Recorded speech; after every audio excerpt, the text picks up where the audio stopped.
దేవుని బిడ్డలారా, శోధన, విపరీతమైన శోధన. ఆ శోధన పోవాలి అని అంటే క్రీస్తుని మనము రికగ్నైజ్ చేయాలి. అంటే తెలుగులో ఏమంటారు, గుర్తించుకోవాలి. ఎందుకు గుర్తించుకోవాలి అని అంటే, ఒక క్రీస్తు నామమునే ఎలాంటి వారికైనా విడుదల ఉంది కనుక ప్రేమ బాబు ఎక్కడ కూర్చున్నాం, ఇక్కడ కుర్చీలు ఖాళీలు ఉన్నాయి, కుర్చీలు కూడా ఖాళీలు ఉన్నాయి. అక్కడ వెనకాల కూర్చున్న వాళ్ళందరూ తెలియాలన్నమాట. ఎందుకంటే అక్కడ వార్తలు వెళ్ళడానికి ఇంట్రెస్ట్ ఉండదు, నిద్రపోతారు. రెండు ముందుకు రండి.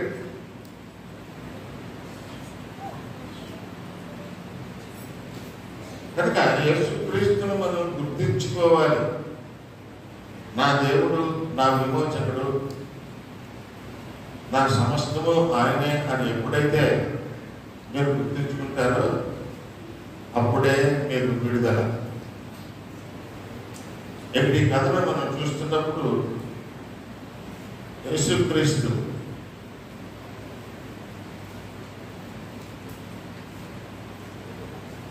ఈ మార్క్స్ 5వ అధ్యాయము గెరసే దేశంలో వస్తున్నాడు. ఆ ప్రదేశం వచ్చేటప్పుడు ఒక కొండ దాటి రావాలి. అక్కడ మనం చూసినప్పుడు ఆయన దోణి దిగగానే అపవిత్రాత్మను పట్టిన వాడప్పుడు గోరీలలో నుండి వచ్చి ఆయన ఎదురుపడ్డాడు. గోరీలు ఏంటి? సమాధులు దొడ్డారు. సమాధుల దొడ్డు నుంచి ఒకడు ఎదురయ్యాడు. వాడు గోరీలలో వాసము చేసిన వాడు. అంటే ఆ గోరీలోనే ఉంటున్నాడు, ఆ సమాధుల దొడ్లోనే బ్రతుకుతున్నాడు. సంఖ్యలతోనైనను ఎవడనో వాటిని బంధింపలేకపోయాను. పలుమారు వాని కాళ్ళకు చేతులను సంఖ్యలు వేసి బంధించినను వాడు ఆ చేతి సంఖ్యలు తెప్పి వారి సంఖ్యలను దుఃఖంగా చేసిన కనుక ఎవడనో వారిని సాధుపరచలేకపోయాను. ఎంత భయంకరమైనటువంటి స్థితిలో ఉన్నాడంటే, సంఖ్యలు వేసి అతను బంధించిన, కాళ్ళు చేతులు సంఖ్యలు వేసిన అవి దుద్దునీళ్ళని తెంపేసుకునేవాడు. కనుక ఇంకా మనుషులెవ్వరూ వాళ్ళని పట్టించుకోలేదు. మనుషులెవ్వరూ పట్టించుకోలేదు. వాటి దగ్గర రానివ్వరు, దగ్గరికి వెళ్ళరు. కనుక వాడు ఆ దెయ్యములు పట్టిన వాడే కనుక ఆ యొక్క సమాధుల దొడ్లోనే తిరుగుతున్నాడు. వాడు ఎల్లప్పుడూ దివారాత్రులు గోరీలలోనూ కొండలలోనూ కేకలు వేయచ్చు, తను రాళ్లతో గాయపరుచుకుంటూ ఉండేను. తను గాయపరుచుకునే స్థితిలో ఉన్నాడు. ఏ స్థితిలో ఉన్నాడో కూడా అతనికి తెలియదు. అలాంటి భయంకరమైనటువంటి స్థితిలో అతను ఉన్నాడు. వాడి దూరం నుండి యేసుని చూచి పరిగెత్తుకుని వచ్చి ఆయన నమస్కారం చేసి, యేసు సర్వోన్నతుడైన దేవుని కుమారుడా నీతో నాకేంటి? మరి యేసు వస్తున్నప్పుడు ఆ దెయ్యములు కట్టిన వాడు యేసుకు ఎదురిగి, బాబు ఏంటి నువ్వు ఇలా వస్తున్నావు, నాతో నీకు ఇష్టమైనా? దెయ్యాలు దేవుని యొక్క దర్శనంలో తెలుసుకుంటాయి. కనుక యేసు దర్శనం ఆయన సర్వోన్నతమైన దేవుని కుమారుడు అన్న విషయం వాటికి తెలుసు. ఇది అక్కడ అన్నట్టు చూసారా, యేసు సర్వోన్నతమైన దేవుని కుమారుడా నీతో నాకేమి పని, నన్ను బాధపరచుకోమని దేవుని పేరిట వేడుకు ఆనబెట్టుకొచ్చున్నామని బిగ్గరగా త్యాగులు. ఇక్కడ ఈ స్థితి చూస్తున్నప్పుడు మనకి ఏమర్థమైంది? దెయ్యాలు దేవునికి లోబడి ఉన్నాయి. అయితే మా భయంకరమైన పరిస్థితుల్లో ఉన్నటువంటి యుద్ధంని ఏ మనుషులు కూడా దగ్గరకు వెళ్ళలేనటువంటి స్థితి. కానీ యేసుక్రీస్తు వచ్చేటప్పటికి ఈ దెయ్యాలు యేసుక్రీస్తు దగ్గరకు వెళ్ళలేనటువంటి పరిస్థితి. చూసారా? రివర్స్ అయింది. అంటే దీన్ని బట్టి కారణం ఏంటి? దీన్ని బట్టి తెలిసింది ఏంటంటే దెయ్యం దగ్గరికి వెళ్ళలేదు. అంటే ఆ ఊళ్ళో ఉన్న వాళ్ళు అందరూ దెయ్యం పట్టిన వాళ్ళు అన్నమాట. ఇంచుమించుగా అదే స్థితిలో ఉన్నారు వాళ్ళు. అయ్యా మమ్మల్ని ఏం చేయక మన గొంతు రావద్దు అంటే వేస్తే ఏమన్నాడంటే ఇతను విడిచిపెట్టి వెళ్ళిపోవాలి. అయ్యో బాబాయ్ మేము ఎక్కడ వెళ్ళిపోవాలి? సరే అక్కడ పంతుల గుంపు ఉంటే ఆ పంతుల గుంపులో మేము వెళ్ళిపోవడానికి పర్మిషన్ అడిగారు. ఎవరిలో కోసం నీ పేరు ఏంటంటే నా పేరు దేవుడు రాసిందాం అక్కడ సేన. అంటే అనేక దెయ్యములు పట్టినవాడు, అనేక దెయ్యాలు. సరే యేసు దానికి పర్మిషన్ ఇచ్చేసాడు. ఆ దెయ్యాలను వెళ్ళిపోండి. ఆ దెయ్యాలన్నీ కూడా ఆ పంతుల్లోకి ప్రవేశించాయి. దెయ్యం ఎలాగుంటుంది? దెయ్యం ఎలాగుంటుంది చెప్పండి అమ్మ. మీరు చెప్తారా బాబు? మీరు ఎవరు చెప్తారా దెయ్యం ఎలాగుంటుంది? కరెక్ట్, మీరు చెప్పింది కరెక్ట్. చెప్పండి. ఆత్మ రూపంలో ఉంటుంది. ఆత్మ అంటే ఏంటి? ఆత్మ అంటే ఏంటి బాబు? మీరు చెప్పండి. ఆత్మ అంటే ఏంటి? గాలి. గాలి. ఆత్మ అంటే ఏంటి? గాలి. గాలి కనపడుతుందా? కనపడదు. దానికి రూపం ఉన్నదా? కానీ రూపం. ఇప్పుడు దేవుడికి రూపం ఉందా? లేదు. కానీ దేవుడు తన స్వరూపంలో తన పోలికలో మనుషులు చేసాడు. అంటే ఆయన రూపం ఉందా లేదా? అలాగే దెయ్యాలకు కూడా ఒక రూపం ఉంటే ఉంటుంది. అందుకే మరి సినిమాల్లో ఆ బొమ్మలలో చూపిస్తూ ఉంటారు. ఏదో ఒక ఇదిని వెనకాల తోటలాగా ఏదో పెట్టి, లేదా ఒక మనిషి రూపంలో చూపించి అది గాలిలాగా మనుషుల్లో ప్రవేశిస్తున్నట్టు చూపిస్తారు. కరెక్టే, ఊహలు. అయితే అనేక దెయ్యాలను పట్టినటువంటి ఈ మనుషుల యొక్క స్థితి ఎలాగుంటుంది చెప్పండి? ఒక దెయ్యం పడితేనే మహా భయంకరంగా ఉంటుంది. అనేక దెయ్యాలు పట్టినటువంటి స్థితి ఎలాగుంటుంది అంటే ఘోరమైనటువంటి పరిస్థితుల్లో ఉంటాయి. అటువంటి ఘోర పరిస్థితుల్లో మనిషి అనేవాడు ఆ దగ్గరికి వెళ్తాను లేదు. వాళ్ళని పట్టించుకోలేదు, ఏమి చేయలేనటువంటి స్థితి. అయితే మనుషులు ప్రయత్నం చేయకుండా ఉంటారా? మనుషుల్లో దెయ్యాలు వెళ్ళగొట్టే వాళ్ళు ఉన్నారు, అగ్నిమించే వాళ్ళు ఉన్నారు, మాంత్రికులు ఉన్నారు, అనేక రకాలైన మనుషులు ఉన్నారు.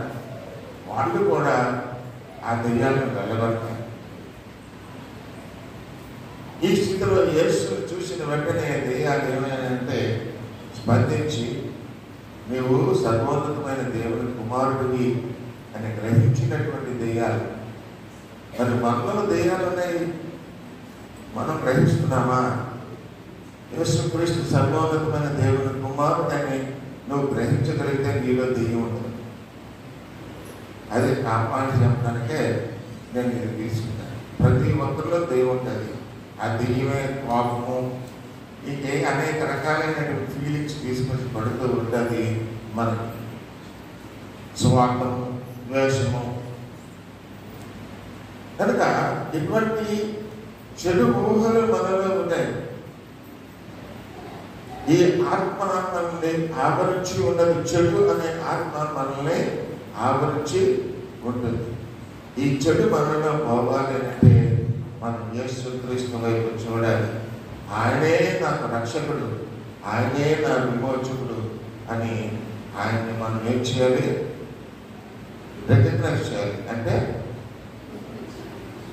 ఏమంటున్నా గుర్తించాలి. నేను అంతగా దెయ్యాల గురించి ఏం చెప్తున్నారు బైబిల్, కొన్ని విషయాలు మనం చూద్దాం.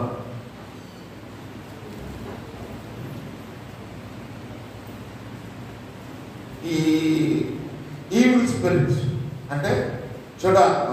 దెయ్యాలంటే ఏంటి? దెయ్యాలంటే మన దెయ్యం అంటాం కానీ దెయ్యం కాదు, అది ఈవిల్ స్పిరిట్ అంటే చెడాత్మ. ఈ చెడు ఆత్మ ఆదికాండం 3:14 మనం చూడగలిగితే ఎందులో ప్రవేశించింది? ఒక పావులో ప్రవేశించింది. ఈ చెడాత్మ ఎందులో ప్రవేశించిందంటే ఒక పావులో ప్రవేశించింది. ఈ చెడాత్మలు నానా భాషలను మాట్లాడగలరు, నానా క్రియలు మాయలు మంత్రాలు కూడా చేయగలరు.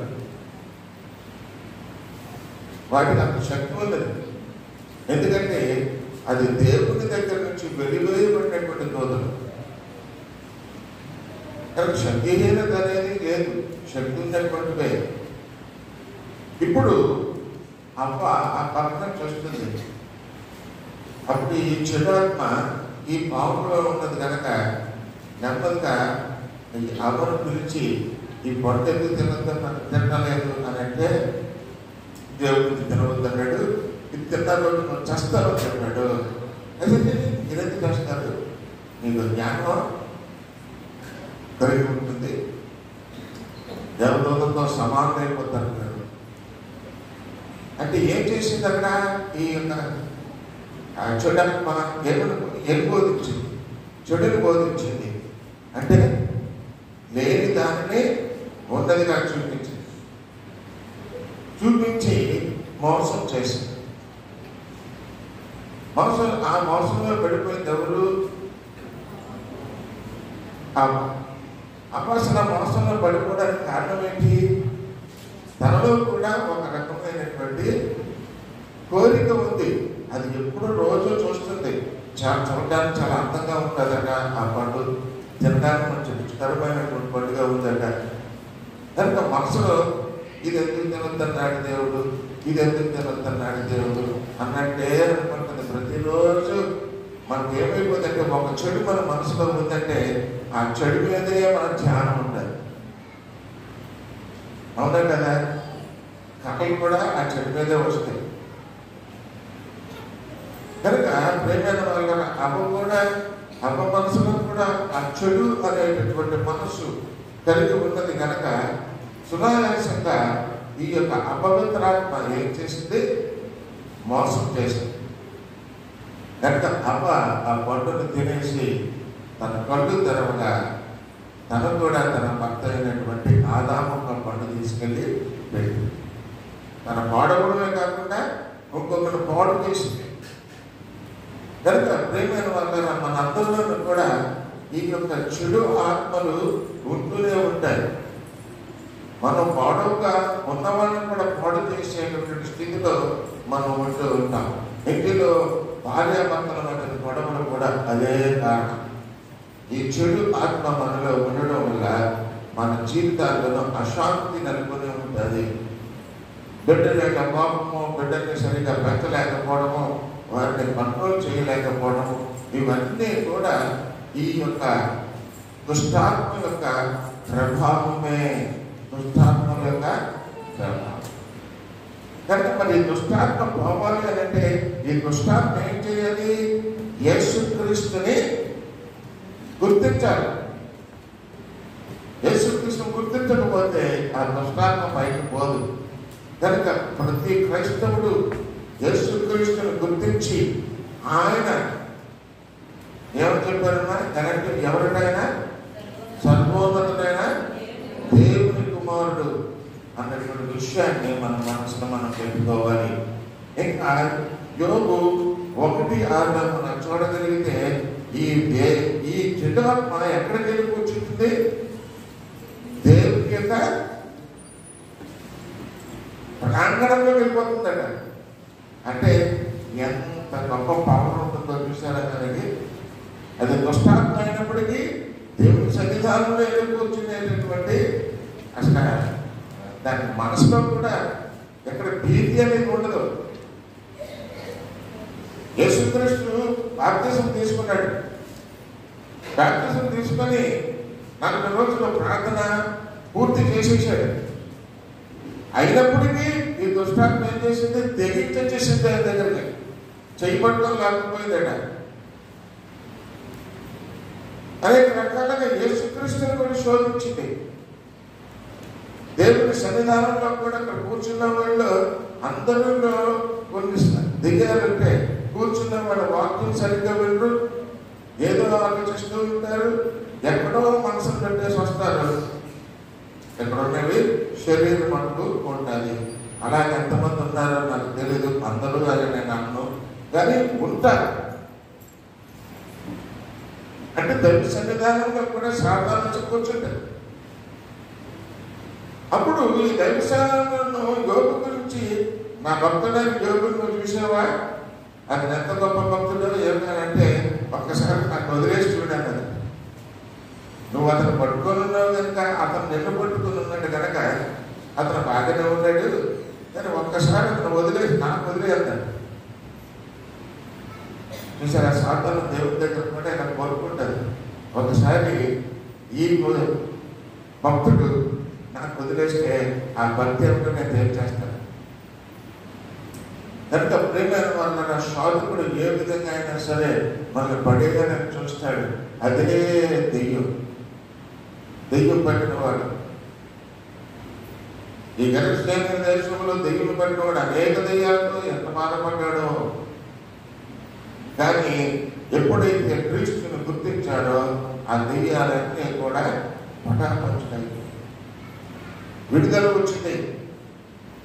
2 కొరింథీయుల పత్రికలో 11-14 ఒకసారి చూద్దాం.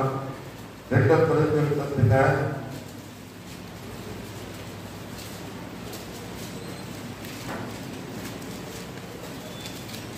2వ పత్రిక 11వ అధ్యాయము 14వ వచనం చదువుతాం. దేవుని దగ్గర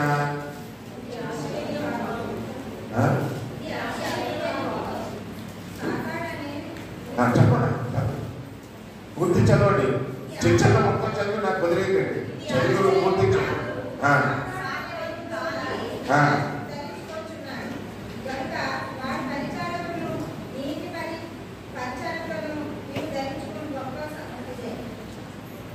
పదకొండు 14 కదమ్మా. రైట్.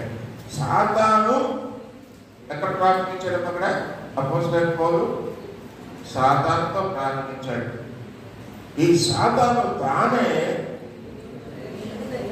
వెలుగుదూత వేషము ధరించుకొనుచున్నాడు కనుక వారి పరిచారకులను నీతి పరిచారకుల వేషము ధరించుకొనడం గొప్ప సంగతి కాదు. వారి క్రియలు చొప్పున వారికి అంతము కలుగును. ఇప్పటికీ మనలో ఉన్న పిల్లలకి తాటు కడుతున్నారు. నల్ల తాటు, ఇంకంటే ఎండుగులు, ఇంకా తాబీజులు. ఇప్పుడే ఒక అమ్మాయిని చూసి పక్కకి వెళ్ళిపోమని చెప్పాను. ఆ దెయ్యాన్ని తీసుకొచ్చి ఆ కాలు పెట్టావు కదా, ఆ దెయ్యం అమ్మాయిని ఏం చేస్తుంది? పీడించుకుదంటారు. యేసుని కట్టి ఉంటే కూర్చొని తల మీద చేతులు వేసి ప్రార్థన చేస్తే ఆ అమ్మాయిని బట్టి దెయ్యం బయటకు వస్తుంది. ఆ పని మనం చేయడం లేదు. పిల్లల మీద చేతుల నుంచి ప్రార్థన చేయండి. వారిని బట్టి వేధించే ప్రతి సాతాను అంధకార శక్తి పటాపంచులై పారిపోతాయి. ప్రేమ వారు ఇక్కడదే మనం చూస్తున్నాం. వాడు ఎన్ని వేషాలైనా వేస్తాడు. వాడి దగ్గర వేషాలని ఏమీ కూడా ఉండదు. సాతాను తానే వెలుగుదూత వేషం ధరించుకొనుచున్నాడు. వాడు చాలా మంది పాస్టర్లు కూడా ఇలా వేషాలు వేసుకొని దెయ్యాలే పాస్టర్లు అయిపోయి సంఘస్థులను మోసం చేస్తున్నారు. జాగ్రత్తగా ఉండాలి. పాస్టర్ల విషయంలో కూడా ఇంటికి వచ్చి ప్రార్థన చేసి మోసం చేస్తున్నారు. వారు ప్రార్థన చేస్తే ఎలా ఉంటారు తెలిసిన?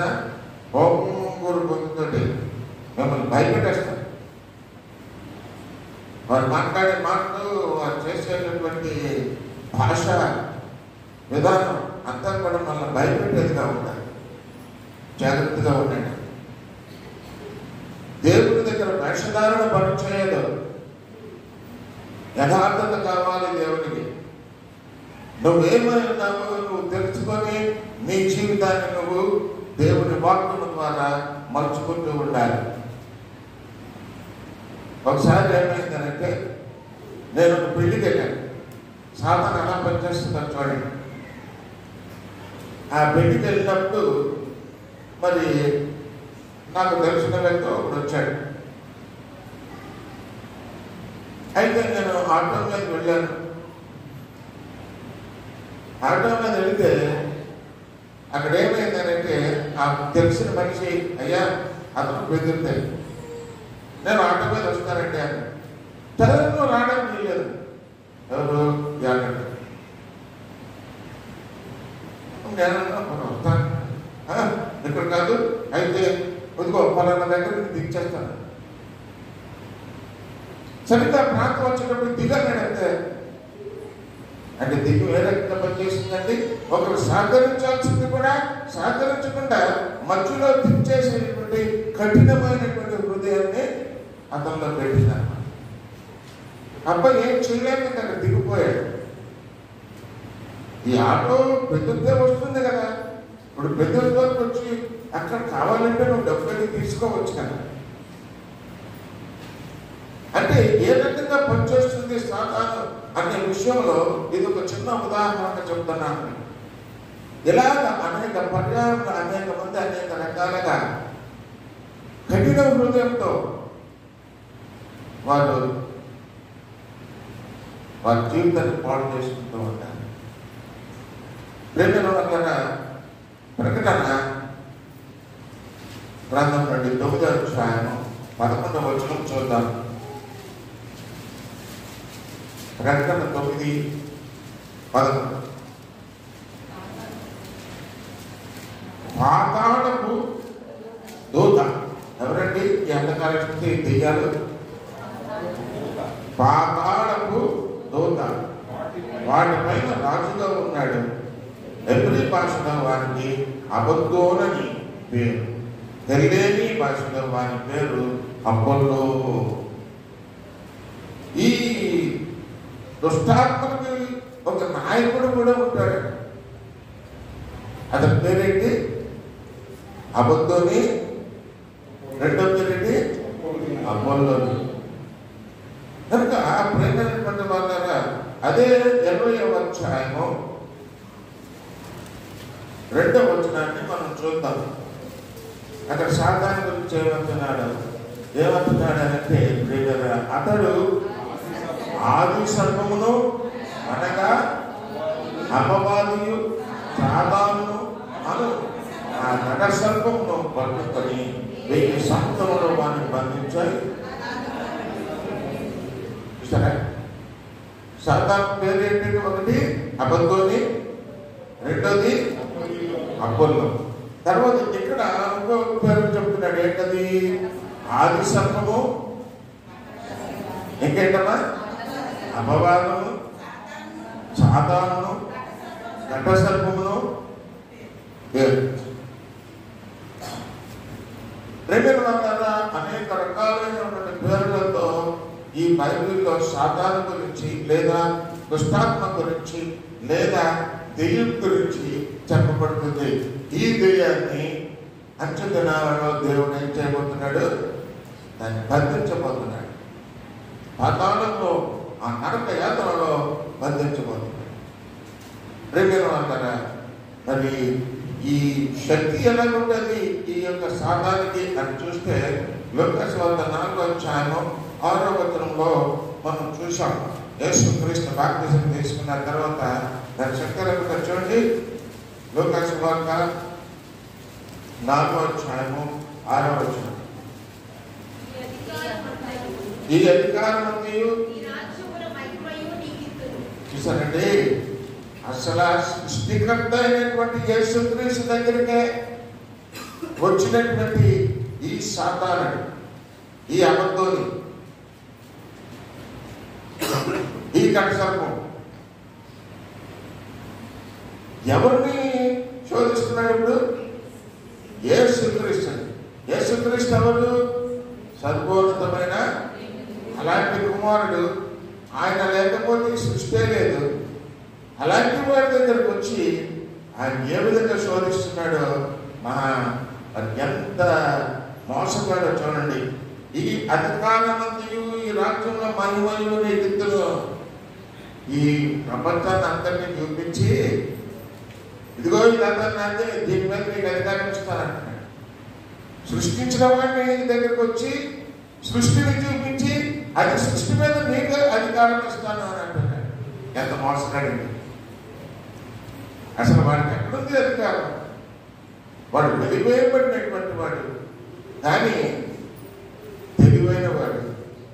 ఏదో రకంగా శరీరధారి అయినటువంటి ఈ సర్వోన్నతమైన దేవుని కుమారుడు శరీరధారి అయి ఉన్నాడు కనుక ఆ శరీరాన్ని శోధించడానికి వాడు చేసినటువంటి ప్లాన్ అది.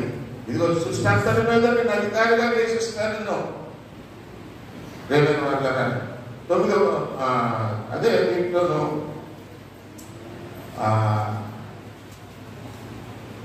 6వ వచనంలో ఈ అధికారమంతయు ఈ రాజ్యమును మహిమయు నీకిత్తును అని నాకు అనుగ్రహింపబడి ఉన్నది, నాకు ఇచ్చేసాడయ్యా దేవుడని.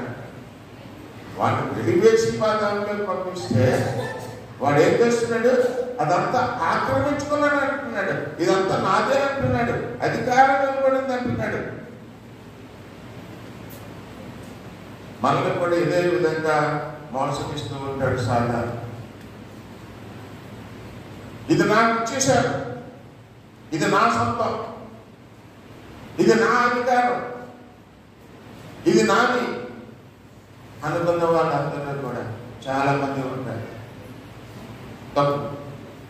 ఏది నీది కాదు.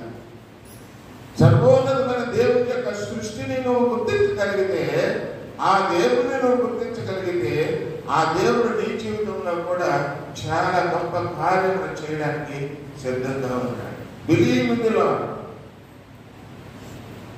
సాతాను చాలా అధికారం కలిగినటువంటి వాడు, చాలా జ్ఞానం కలిగినటువంటి వాడు, కుయుక్తి చేసేటటువంటి వాడు, మోసగాడు. కనుక అటువంటి సాతాన్ని ఎదుర్కోవాలంటే అంతకు మించి ఉన్నటువంటి శక్తివంతుల్ని మనము సంపాదించుకోవాలి. అదే క్రీస్తు. ప్రేమ వల్ల ఈ మనుషుల యొక్క మనస్సును గందరగోళం చేసేటటువంటి వాడు ఈ సాతాను. ఈ మనుషుల యొక్క మనస్సును, అంటే క్రీస్తునందు విశ్వాసం లేనటువంటి వారిని గందరగోళం చేసేస్తూ ఉంటాడు. ఏ విధంగా చేస్తున్నాడో చూద్దాం. కొరింథీయులకు రాసిన 2వ పత్రిక 4వ అధ్యాయము 3-4 చూద్దాం. కొరింథీయులకు రాసిన 2వ పత్రిక 4వ అధ్యాయము. అక్కడ అపోస్తలుడైన పౌలు చాలా వివరంగా కొన్ని విషయాలు రాస్తున్నాడు. 4వ అధ్యాయము 3-4 వచనాలు మనం చదువుకున్నాం.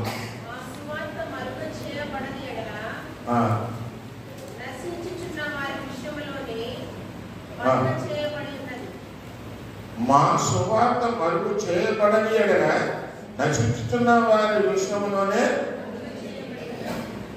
ఎవరి విషయంలో ఈ సువార్త మనసులో లేకుండా పోతుందమ్మా?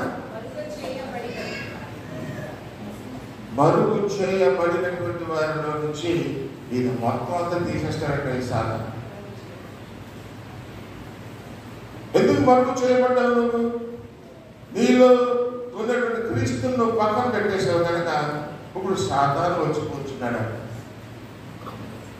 నశించుతున్న వారి విషయంలోనే మరుగు చేయబడినది దేవుని స్వరూపి అయిన క్రీస్తు మహిమను కనుపరచు సువార్త ప్రకాశము వారిని ప్రకాశింపకుండు నిమిత్తము. ఎంత బోధించిన వాక్యం, ఎంత చెప్పిన వాక్యం, ఎంత వివరముగా వివరించినా అది మన మనసులో కట్టలేదండి. ఈ చెవులను పెట్టున్నాం, ఈ చెవులు వచ్చి వదిలిపెట్టేస్తాం. కనుక ప్రేమైన వాళ్ళ సాతాను ఎంత శక్తిమంతుడో తెలియబడి చూడొచ్చు. ఇక్కడ కూర్చొని ఎంతమంది వాక్యం వింటున్నారు. ఎవరి హృదయంలో ఈ వాక్యం వెళ్తుంది? నేను మొట్టమొదట నేను ఒక క్యాప్షన్ ఇచ్చాను. ఈ ఆరాధన ప్రారంభించినప్పుడు క్యాప్షన్ ఇచ్చాను. ఎవరైనా చెప్పండి ఏం క్యాప్షన్ ఇచ్చాను? చెప్పండి.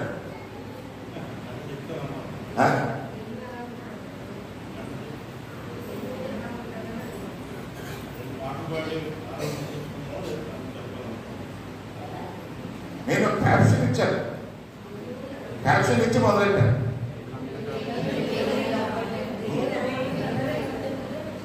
మనదే టేకింగ్ చేసేవారు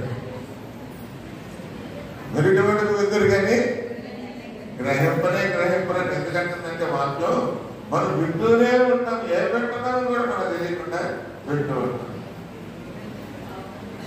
రికగ్నైజింగ్ క్రైస్ట్ అంటే క్రీస్తునే గుర్తించుట అని మొదలు పెట్టారు. కీర్తన యేసును గుర్తించుకోగలిగినప్పుడే మీరు సాతాన్ని గుర్తించగలరు. యేసుక్రీస్తుని మీరు గుర్తించలేనప్పుడు మీలో ఉన్న సాతాన్ని మీరు గుర్తించలేరు. అది కూడా డాన్స్ వేయించేస్తుంది. చదవమా డాన్స్. ఎవరికి సాతాను? ఈ యుగ సంబంధమైన దేవత. అదేం చేస్తాడు? యుగ సంబంధమైన దేవత అవిశ్వాసులైన వారి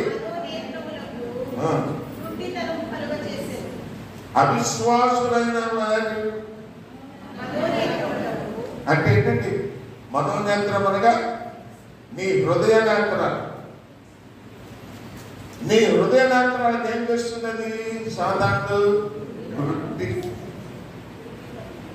అమ్మకు అదే చేశాడు. ఆ హృదయ నేత్రాలకి గుడ్డితనాన్ని వచ్చేటట్లు చేశాడు.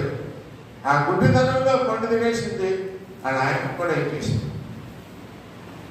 ఇప్పుడు మనం చేస్తున్న పనులు కూడా అదేనండి. మనలో ఉన్నటువంటి సాతాను మన యొక్క హృదయానికి గుడ్డితనాన్ని కలుగజేస్తుంది. ఈ అంతర్నేత్రాలు, హృదయ నేత్రాలు ప్రతి విషయాన్ని గమనించగల గొప్ప శక్తి గల నేత్రాలు. కానీ ఏ విషయాన్ని కూడా గమనించకుండా ఈ ఏమన్నాడమ్మా? అది కాదు. ఆ సాతాను గురించి ఏమన్నాడు? యుగ సంబంధమైనటువంటి దేవత. గుడ్డితనం, అవిశ్వాసానికి గుడ్డితనం కలుగజేస్తుంది. మనోనేత్రాలను కళ్ళు మూసేసిస్తారు. మనందరికీ ఉన్నటువంటి పెద్ద సాతాను అదే.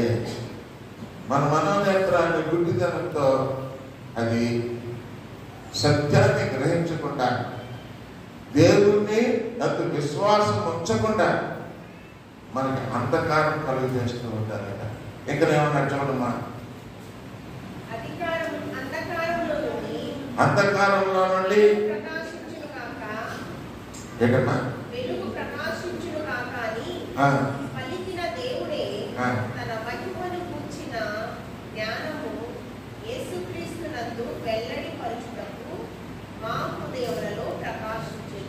ఎక్కడుందమ్మా ఇది? అది ఎన్నో వచ్చినాము? ఎక్కడుంది? ఎక్కడుంది బాబా?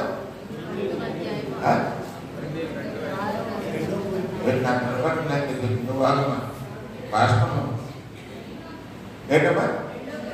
కొరింథీయులకు రాసిన రెండవ పత్రిక 4వ అధ్యాయము. ఇప్పుడు ఎక్కడ చదివిందో అది చదవండమ్మా.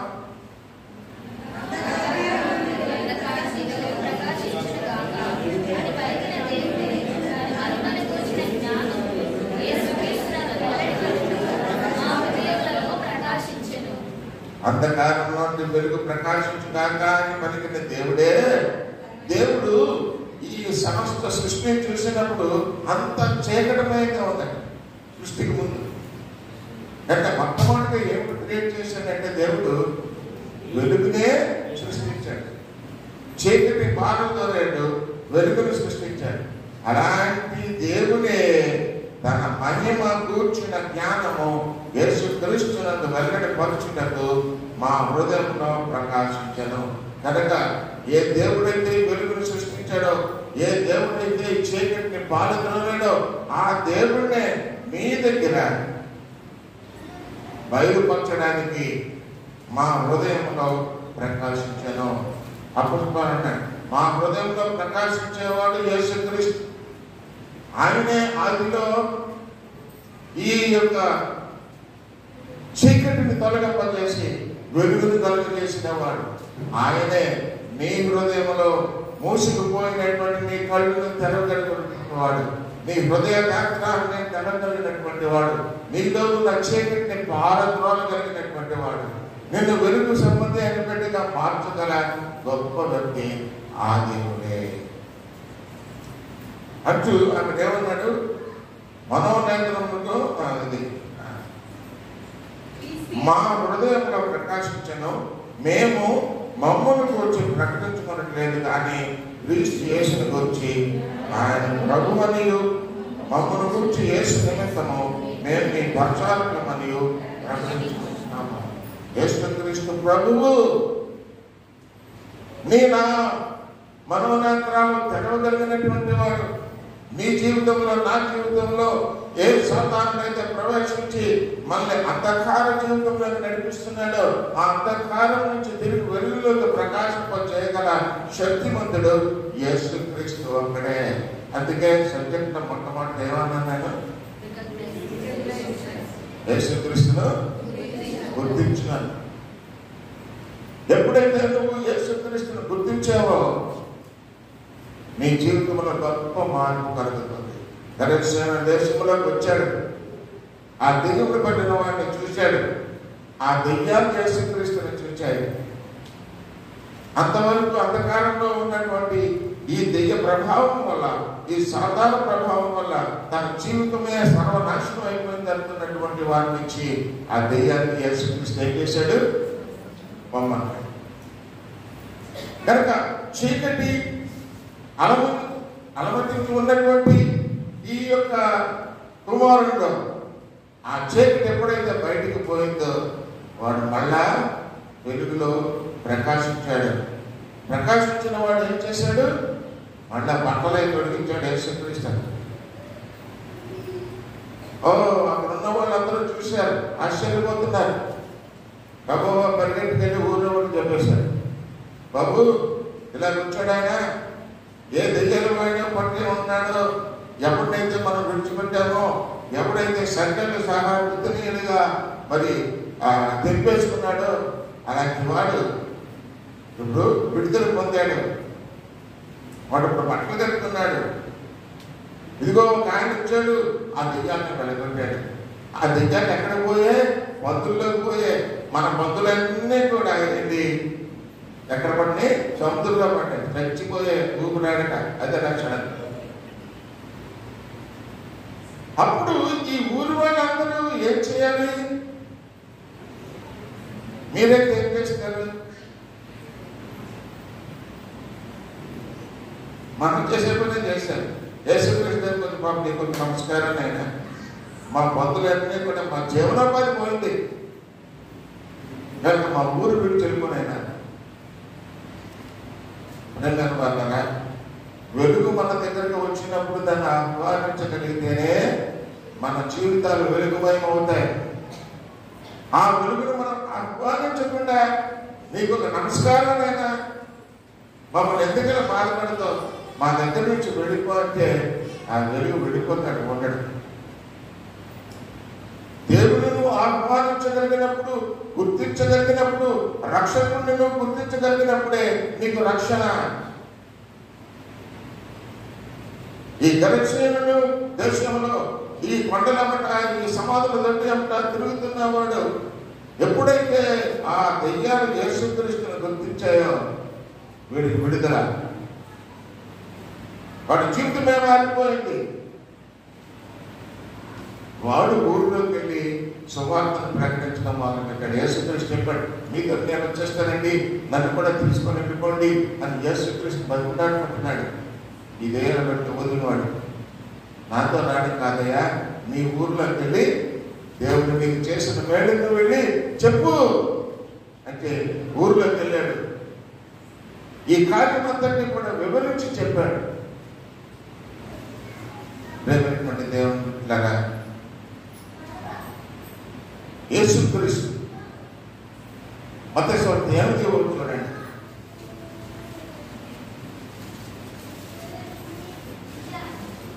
మత్తయి సువార్త 8:1. అమ్మ చదవదా? ఆయన ఆ కొండ మీద నుండి దిగి వచ్చినప్పుడు బహు జన సమూహములు నేను అన్నాను, నేను చదువుకొని వెళ్ళాడు. ఇది చెడ్డలు పడే ఆయన వచ్చినప్పుడు ఆయన తిరిగి చదివాలి. వాక్యం చదవమని చదవాలి. నేను నా దగ్గర ఉంటుంది వాక్యం, నేను తర్వాత దాన్ని ఫాలో అవుతాను. రైట్, చదవండి.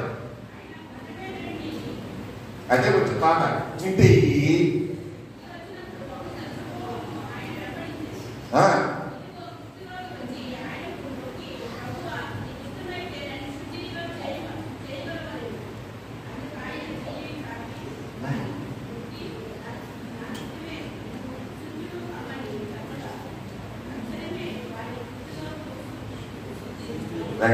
స్తోత్రం. ఇక్కడ ఎంత గొప్ప విషయాన్ని మనం గమనించాలంటే యేసు క్రీస్తులో ఉన్నటువంటి గొప్ప శక్తిని మనం గమనించాలి. ప్రేమైన వాళ్ళారా, ఇక్కడ ఆ కొండ మీద నుండి దిగి వస్తున్నప్పుడు యేసుక్రీస్తు ఎక్కడంటే అక్కడ మహా గొప్ప జనాంగం ఆయన బట్టి వెళ్ళిపోతున్నారట. ఎందుకు వెళ్ళిపోతున్నారు? అది ఏ వాక్యంలో రాయబడి ఉంది చెప్పండి రాజు, ఏ వాక్యంలో రాయబడి ఉంది? ఎందుకు వెళ్ళిపోతున్నారు ఈ జన సమూహం ఆయన వెనకాల?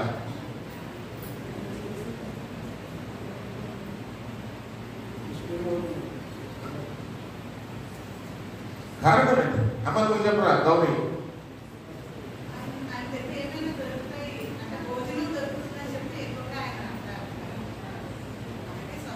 అది కావాలని చెప్పగలరా?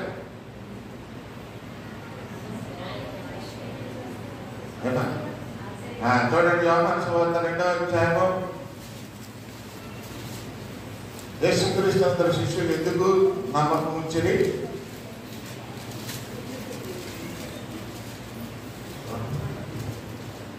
రెండవ అధ్యాయం తీసాను యోహాను సువార్త. అక్కడ రాసింది చూడండి, ఎందుకు ఆ శిష్యులు యేసుక్రీస్తు మీద నమ్మకం ఉంచారు? మీరు చెప్పుతున్నా, నేను ఆలోచించాను. చెప్పండమ్మా.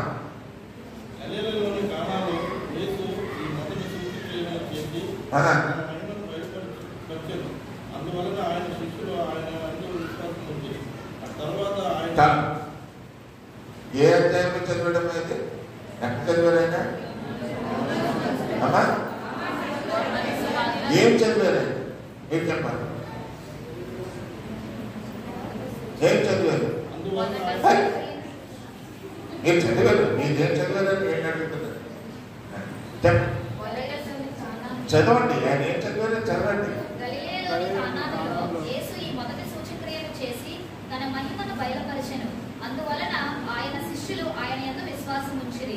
జనసమూహం ఎందుకంటే అందరూ వెళ్ళిపోతున్నారు దేవుని ఎదుర్కొంటే? యేసుక్రీస్తు కదా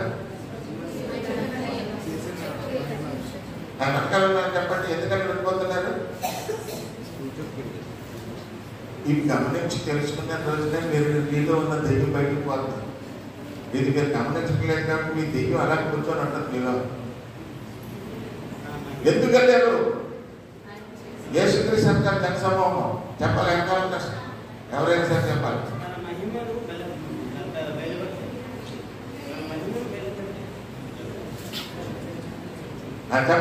చెప్పండి, చదివితే చెప్పాలి. ఇప్పుడు కొత్త కథలు నేను చెప్తుంది చెప్పలేదు. ఆయన చేసిన సూచక్రియలను బట్టి ఆ యొక్క శిష్యులందరూ కూడా ఆయన మీద ఏముంచారట? ఆ నమ్మకం ప్రజల్లోకి వచ్చేసింది. ఎందుకంటే ప్రజల మధ్యలో చేస్తున్నాడు ఆయన సూచక్రియలు, బయట కూడా చేయగల. కనుక ఇప్పుడు మనం చదివినటువంటి మత్తయి సువార్త 8వ అధ్యాయంలో అక్కడ ఏం రాయబడి ఉంది? బహు జన సమూహంలో ఆయన వెంబడించాను. ఆ జన సమూహంలో ఎవరున్నారట? ఒక అతని గురించి రాయబడి ఉందట. ఎవరు? కృష్ణులో ఉన్నాడు. వచ్చి ఏమడిగాడు? ప్రభువా, నీకు ఇష్టమైతే నన్ను. అతనిలో ఇప్పుడు ఏం తెలుసుకున్నాయి? మనోనేత్రాలు తెరుచుకొని ఉన్నాయి. యేసుక్రీస్తు గుర్తించాడు అక్కడ. నీకు ఇష్టమైతే నా కుష్ఠరోగం పోతాయి అన్నాడు. అంతే, సరే పో అన్నాడు. అక్కడ ఏమైపోయింది అతనే ఆ కుష్ఠ ఏమైపోయింది? నాకు ఇష్టమే అన్నప్పుడు నీకు శుద్ధుడు కమ్మని చెప్పగా తక్షణమే వారి కుష్ఠరోగకు. మన జీవితాల్లో కలిగేటటువంటి శోధనలన్నీ పోవాలని అంటే నువ్వు యేసుక్రీస్తుని గుర్తించాలి. ఈ కుష్ఠరోగం అడిగినట్లు, ప్రభా నేను నీకు ఇష్టమైతే నన్ను బట్టి ఆవరించి ఉన్న ఈ శోధనలన్నీ పోవాలి నాయన అని నువ్వు నిజంగా ప్రార్థన చేయి. ఇప్పుడు ఇంత బాధ్యత ఒక సాక్షి చెప్తుంది, 1 గంటల నుంచి నేను ప్రార్థన చేశాను, ప్రభా ఇదిగో అమ్మాయి యొక్క హృద్రోగం ఏం చేస్తావో నాకు చాలా భయంగా ఉందంటే శబ్దం వెనబడింది, ఏమైంది? గుండె చిన్నదైపోయింది. అలాగే డాక్టర్ దగ్గర చూపించుకున్నాం, డాక్టర్ ఏమన్నాడు? బాగుంది అన్నాడు. కనుక దేవా నీకు ఇష్టమైతే ఈ ప్రతి శోధన నుంచి నన్ను కాపాడు, ఈ కీడు నుంచి తప్పించు, నాలో ఉన్న ఈ అంధకార శక్తిని తీసివేయనైనా అని నువ్వు ఎప్పుడైతే యేసుక్రీస్తుని గుర్తించి నువ్వు అడుగుతావో, రేపైన వాళ్ళ నీ జీవితంలో గొప్ప కార్యాలు జరుగుతాయన్న విషయాన్ని మీరు మర్చిపోకూడదు. Because he's the liberator. ఆయనే మీకు విమోచనం కలుగజేసేటటువంటి వాడు. ఏమిటనేది లోక సువార్త 1వ అధ్యాయం 11-14 చూద్దాం. లోక 11:14.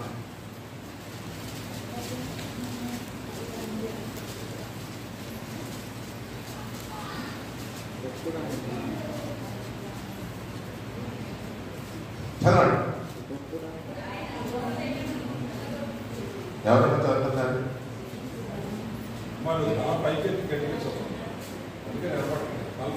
వద్దులే సార్, ఆ అమ్మాయి కాకుండా ఎవరైనా చదువు. ఎంత కాబట్టి చదివి మనం ఇప్పుడు ఎవరైనా చదువు. ఎవరైనా చదువుతున్నారు?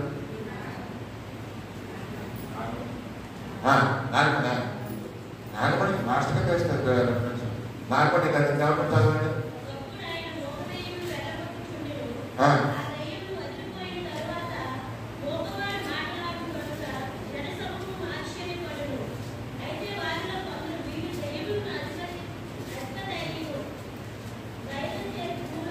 చాలు. ఒకప్పుడు ఆయన మోగ దయ్యమును వెళ్ళగొట్టుచుండెను. ఆ దెయ్యము వదిలిపోయిన తర్వాత మోగవాడు మాట్లాడాను. ఒకప్పుడు దెయ్యములతో ఉన్నటువంటి వాడు ఆ దెయ్యాలను యేసుక్రీస్తు ఎప్పుడైతే వెళ్ళగొట్టేశాడో, అంటే లిబరేటర్, స్వస్థపరిచాడో, అక్కడ ఏమేమి జరిగిందని అంటున్నాడమ్మా? గొప్ప మాట రాస్తున్నాడు. ఏమిటా మాట్లాడంటే, వెళ్ళగొట్టుచున్నాను, ఆ దెయ్యము వదిలిపోయిన తర్వాత మోగవాడు మాట్లాడాను. కనుక జన సమూహము మోగవాడు మాట్లాడాడు. మోగ దెయ్యం పెట్టినటువంటి వాడు. ఆ దెయ్యం మాట్లాడినా ఉండలేదు. ఆ దెయ్యం పోతేనే కానీ నేను మాట్లాడు. కనుక యేసుక్రీస్తుని ఎప్పుడైతే ఆ మోగవాడు గుర్తించాడో, యేసుక్రీస్తు అతన్ని స్వస్థపరిచాడు. స్వస్థపరిచిన వెంటనే ఏమైందమ్మా? అక్కడగా ఒక గొప్ప కార్యం జరిగింది. ఏంటంటే జనసమూహం అందరూ కూడా యేసుక్రీస్తు చేసే కార్యమును బట్టి ఆశ్చర్యపడ్డారు. కనుక ప్రేమ కదా ఇంకా చెప్పాలంటే ఒక కారణ పడుతుంది. ఇక్కడితో నేను ముగించేస్తాను. మీరేం గుర్తించండి? నేను అడిగిన ప్రశ్న చెప్పండి. మీరేం గుర్తించండి?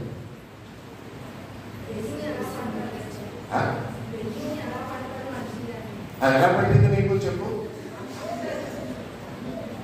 చెప్పమ్మా, నీకు ఎలా పట్టింది నీకు?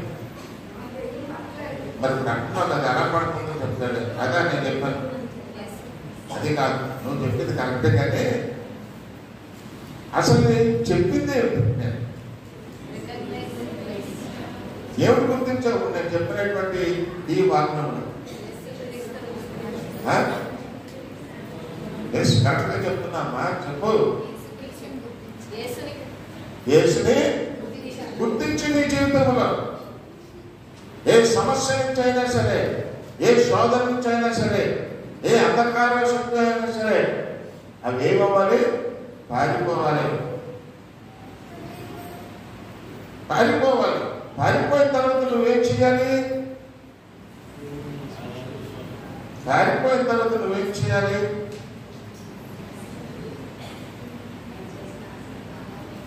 ఏం చేశారు? ఇప్పుడు ఈ దెయ్యం పట్టుకోండి యేసుక్రీస్తు ఏం చెప్పాడు?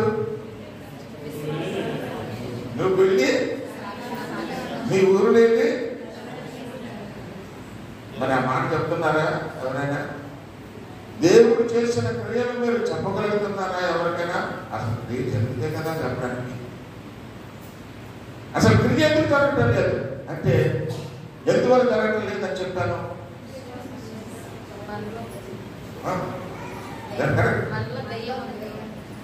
లేదా వెనకాల కింద చెప్పు. ఎందువల్ల నువ్వు గుర్తించలేకపోతున్నావు? రోషిని, ఎందువల్ల గుర్తించలేకపోతున్నావు? మరి నేను చెప్పిందంతా ఇంతలేండి. మనలో దెయ్యం ఉంది కాబట్టి. మనలో దెయ్యం ఉంది కాబట్టి కాదు. దెయ్యం ఏం చేశాడు? బాబు మోహన్ చెప్తాను, దెయ్యం ఏం చేశాడు?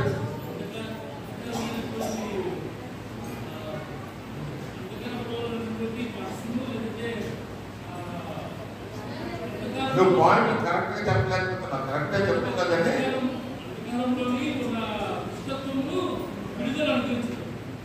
కానీ కరెక్ట్ గా చెప్పావు. కానీ వాక్యం ఏం చెప్పింది? మీ గుడ్డిగా అయిపోయినటువంటి మనోనేత్రాన్ని తెరవబడాలి. మనం గుర్తించుకోవడానికి కారణం ఏంటంటే మీ హృదయ మనోనేత్రాలు గుడ్డితనంతో ఉన్నంతసేపు ఆ యొక్క మంచిని మనం చూడలేము. ముందు మన హృదయంలో ఉన్నటువంటి అంధకారం తొలగిపోవాలి. సాతాను ఎవరి దగ్గరకు వచ్చి శోధన చేయడానికి ప్రయత్నం చేసింది?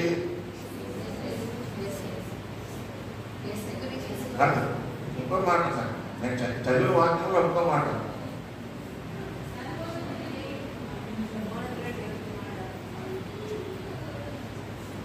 ఏమని సంబోధించి చెప్పండి.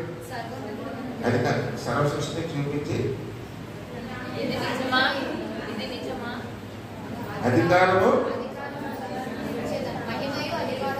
మరి సర్వసృష్టి మీద అధికారం ఎవరికి ఇస్తానని అంటుంది? ఎవరైతే సృష్టించారో వాడికే తిరిగిస్తారంట. ఇదే అన్నమాట. కనుక ప్రేమైన వాళ్ళగా ఇప్పుడు మనం అందరూ కూడా సృష్టించిన దేవునికే ఒక సవాల్ విసురుతున్నాం. ఇది నువ్వు నాకు చేస్తే నేను అనుకుంటాను, ఇది నువ్వు నాకు చేస్తే నేను అది చేస్తాను, ఇదిగో ఇది చేస్తే నేను వేళంకని ఏంటి నేను గుండు కొట్టించుకుంటాను. వేళంకని ఏంటి గుండు కొట్టించుకున్నంత మాత్రాన నీ హృదయ అంధకార నేత్రాలు పోవు. ఎప్పుడు పోతుంది? నువ్వు క్రీస్తుని గుర్తించి ఆయన నా రక్షకుడు, నా హృదయ నేత్రాలను తెరవగలిగినటువంటి గొప్ప దేవుడు, ఆయనే నాకు విమోచకుడు, ఆయనే నా సర్వ శక్తిమంతుడు. దేవుడిని మనం జీవించాలి.